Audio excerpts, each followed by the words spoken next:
ಬಾಂಗ್ಲಾದೇಶದಲ್ಲಿ ಹಿಂದೂ ಯುವಕನನ್ನ ಹತ್ಯೆ ಮಾಡಿರೋದನ್ನ ಖಂಡಿಸಿ ಮಂಡ್ಯದಲ್ಲಿ ಪ್ರತಿಭಟನೆ ತೀವ್ರ ಸ್ವರೂಪಗೊಳ್ತಾ ಇದೆ. ಪ್ರಮುಖವಾಗಿ ಮಂಡ್ಯದಲ್ಲಿ ಹಿಂದೂ ಪರ ಸಂಘಟನೆಯವರು ಪಂಚಿನ ಮೆರವಣಿಗೆ ಕೂಡ ನಡೆಸಿದ್ರು. ಹತ್ಯೆ ಖಂಡಿಸಿ ಹಿಂದೂ ಸಂಘಟನೆಗಳಿಂದ ಆಕ್ರೋಶ ಕೂಡ ವ್ಯಕ್ತವಾಗಿದೆ.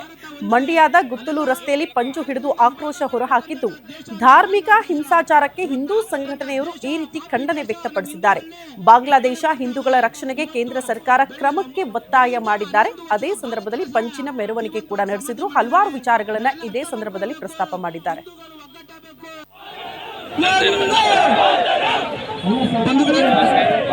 ಇವತ್ತು ನಾವು ಕರ್ಕೊಂಡಿರೋದು ನಮ್ಮ ತಮ್ಮನ